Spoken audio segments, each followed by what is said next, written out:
Hello there folks, welcome back to the Chap's Guide. My name is Ash and I am your host on this journey through men's style, self-development and personal grooming. Now generally speaking, I avoid three subjects in my life: politics, religion and money. They make poor conversation choices and I absolutely steer my videos away from them. However, one of those subjects came up this week: politics, because I was recently reading an article in which it was alleged that King Charles III was using his attire choices to make some subtle international diplomatic comment. And it really got me thinking, are there ways that we can maybe see from the example being set from my head of state, King Charles III, as to how we can employ subtle diplomacy within our clothing choices to perhaps help our path through life? So let me just talk you through the incident in question which generated the article which got me thinking about this subject. Now, whether or not you follow international politics, you may be aware that the current incumbent of the role of President of the United States of America has made some international comments about how he would perhaps like Canada, the neighbouring country to the USA, to perhaps become absorbed into the US as potentially the 51st state of the United States of America.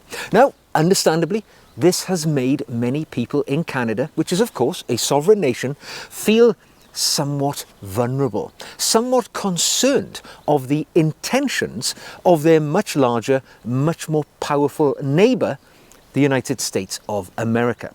So, on that note, staying with that in our minds, we are conscious that the current Prime Minister of Canada has just changed. The previous incumbent, Justin Trudeau, actually visited the UK and had an audience with King Charles III just about 2 weeks ago. He went to visit the King at his country residence in Sandringham.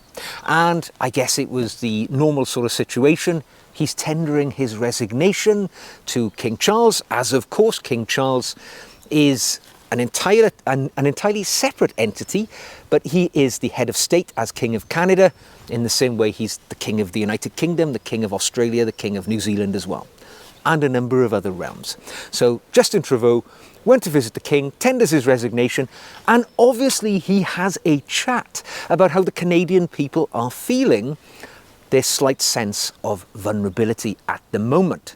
So, by coincidence, King Charles was visiting one of the UK's aircraft carriers to carry out some sort of, a conversation, meeting with the folks on the aircraft carrier. He is, after all, the Commander-in-Chief of the Armed Forces of the United Kingdom.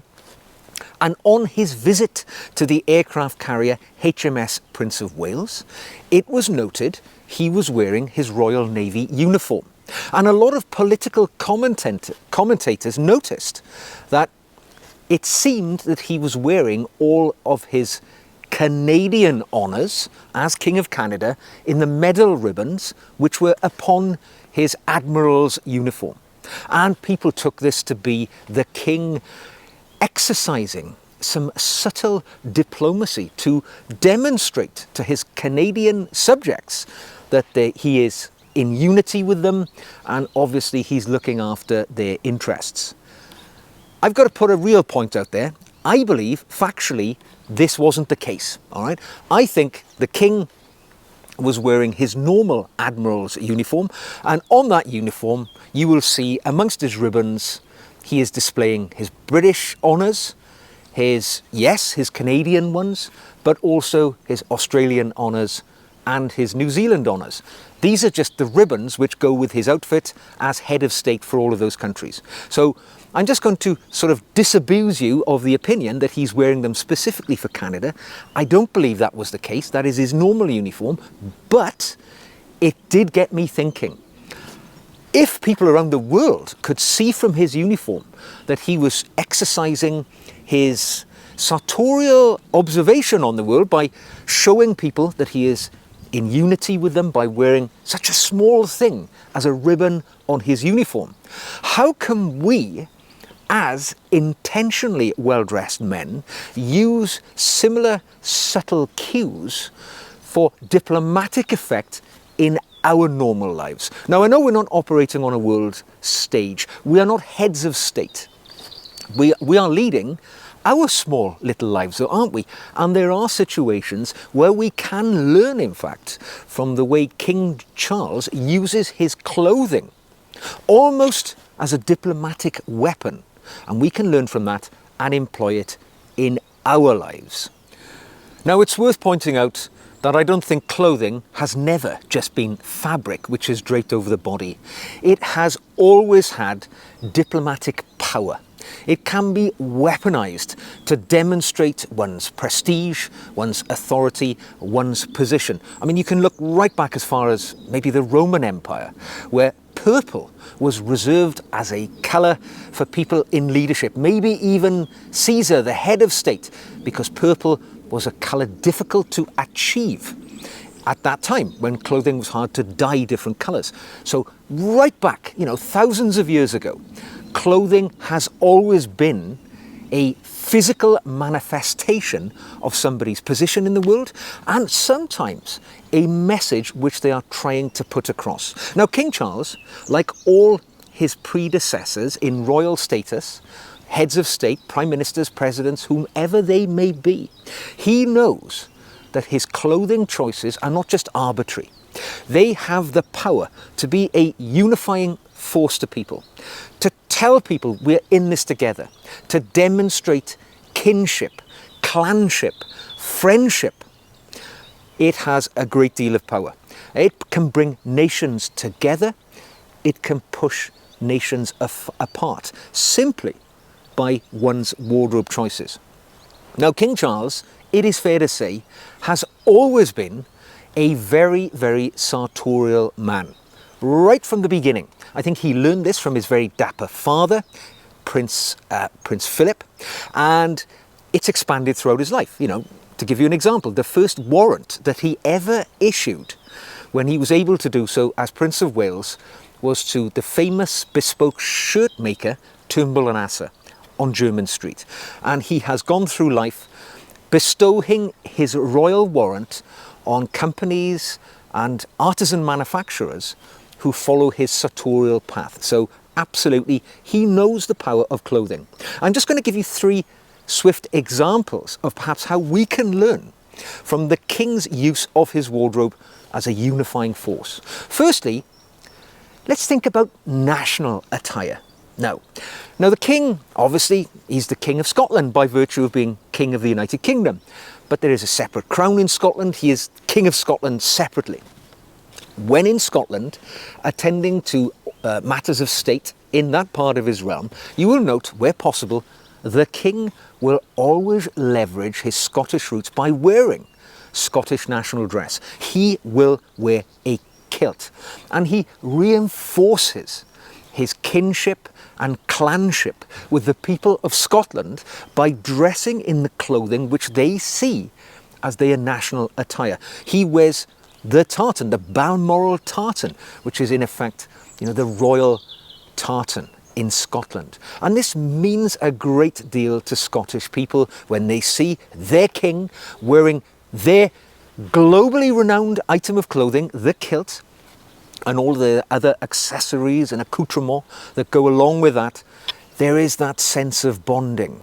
To see your leader dressed in express, sort of unity with your country, it means a great deal. We can do the same. We can do exactly the same. If we are visiting a country or a place which has a strong association, tartan, whatever it may be, all right, you can place a piece of that within your clothing. You can put a pocket square, a tie, whatever it may be, that just signifies your respect for the place that you're going. You're visibly demonstrating a little bit of their heritage in your attire. It might only be a lapel badge. We've all seen them. Those 2 little flags, your country's flag and the flag of the country which you're visiting. It's just that subtle cue that you are showing respectfulness towards the nation that you're visiting. I get this quite a lot because I am a Welshman and I live in England. So occasionally when I'm out and about and I might wear, a lapel badge with the symbol of Wales typically is a Welsh dragon. I have a few lapel badges which have a Welsh dragon on them. Another Welsh person will identify my little symbol. They will come over and they will enter into a conversation with me. So it helps in breaking down barriers, creating friendship, as well as demonstrating your respect for the country that you're visiting. Now, another very obvious way that we can learn from the king in our sartorial lives is the use of the necktie. They are becoming the preserve of gentlemen these days, but I'm told they are coming back into fashion. More and more people are buying them, are wearing them. Let's hope that's the case. But King Charles must have curated a vast collection of neckties over his many years as Prince of Wales and now as King, because I've noticed over the years that he uses his neckties to very, very positive effect. When he's out and about on his royal duties, you will note that if he is attending an event, and there is a necktie which is related to it, he's wearing it. He will be wearing the tie, and I'm not just talking about military, sort of regimental ties. It will be a tie which relates to the county colours of a county which he is visiting, a charity if they have an identifiable necktie. Any number of things. He will use his necktie to show unity and friendship with the groups that he is visiting and going to see. They will see that that necktie is something to do with them, and it helps build unity between them. Now, I'll give you an example. I am wearing the necktie of the Nirvana Club. This is a gentleman's sort of self-development club which we've started through this channel. And when we have our regular meetups, it is always an enormous pleasure to see another gentleman wearing a Nirvana Club tie. And if I was out and about in the street and I saw somebody wearing a Nirvana Club tie, of course, I would be inclined to cross the road, introduce myself and say hello. The necktie has the power to break down the barriers between strangers and get us to have a conversation. But the king uses his neckties even to express subtle diplomacy and put his message across without anybody realizing. I'll give you a really good example. Not too long ago, there was a bit of a diplomatic spat between the government of Greece and the United Kingdom in relation to some historical artefacts which are held in the British Museum. The artefacts in question are known as the Elgin marbles, and Greece believes that they were unlawfully looted from their country and they would like them returned. And there has been much friction between these two European powers over a number of years as to whether the Elgin marbles were lawfully obtained and should be returned or not. But of course the king is a non-political figure. He cannot express opinion. He is merely a ceremonial constitutional head of state. It is the government which makes these decisions. But sometimes the king has the ability through his clothing to express his opinion. And recently, when he was attending an event during a period where this whole argument over the Elgin marbles was taking place, the king was wearing a necktie which clearly featured the Hellenic, the Greek flag. And this maybe was him saying he sides with Greece's point in the argument. Let us not forget his father, Prince Philip, was a prince of Greece. And I think as close as it can come, this is the king putting across maybe a little bit of his own subtle diplomacy through such a simple thing as wearing a necktie with the national flag of the country, which is having one side of the argument. Now, another way that the king shows relationships with people is very much through his use of regimental and Commonwealth symbols as he goes about his duties. The king is, of course, head of our armed forces, but he is also a military veteran. And you will note when he goes out and about on his royal duties, he wears his veteran's badge, he wears badges relating to his role in the Royal British Legion, for instance, in his role as Colonel-in-Chief of other regiments. And sometimes when he has multiple stops on his royal duties, when he's out and about in the country making visits, I notice he changes his tie and his badges between each visit, showing a laser-like attention to detail with his focus on how he uses his clothing to sort of build friendships between people. And I'm not talking merely about regimental ties and badges. It goes far beyond that. It extends to even his Commonwealth duties. I noticed when I spoke earlier that Justin Trudeau visited the King in his role as Prime Minister at Sandringham. Now, all of the images, when you see the King meeting Prime Minister Trudeau, you will note that the King was wearing the badge of the Order of Canada.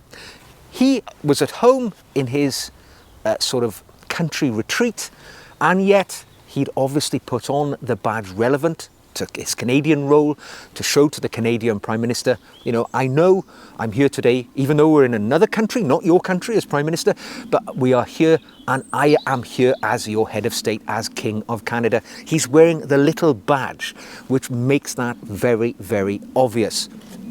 And we can do the same with our accessories. I'm wearing a veteran's badge now. I'm a military veteran. If I was to meet another veteran out and about in my life, it's a talking point. I know what the first question will be. Who did you serve with? We're off and running. We're no longer strangers. By wearing a badge, it denotes to the other person we are, in fact, in the same family. We've taken an oath to the same entity. We are members of the same clan. Such is the power of a tiny badge. And we can use the rest of our clothing and accessories, our ties, pocket squares. It can tell something of a story, can't it? You might not have noticed what it was, but it tells and sends a message to people who choose to see it, who choose to understand what it means. And I think clothing can be used to subtly demonstrate our diplomacy to people as we meet them. And certainly King Charles is the master of sartorial diplomacy. He shows us that style, is a diplomatic tool, a weapon, if you will, which can be used and has been used to show that he is, in kinship with his Canadian subjects. They hope we'll get some sense that, here's somebody who understands our situation, understands our sense of vulnerability, and is looking out for us on an international stage within the ability of his powers, obviously. And I think that can be useful, and we can learn how to leverage that in our own lives too. Well, there we go, folks. I hope you've enjoyed this video. And I hope you understand, I mean no political message by anything which I have said today. I am apolitical. So just put that out there in case you're thinking I'm trying to say something else. So until the next time we meet, don't forget, if you want to send me a question, you can drop it into my emails. If you want to support the channel, probably the best way you can do so is by joining my Patreon community. You don't have to pay to be a member, but if you do pay a small monthly fee, you will benefit from the additional videos I make each week exclusively for my patrons, and you'll get that personal dialogue with me if you want it. So, until the next time we meet, use your attire to positive diplomatic effect, and I'll see you again very soon.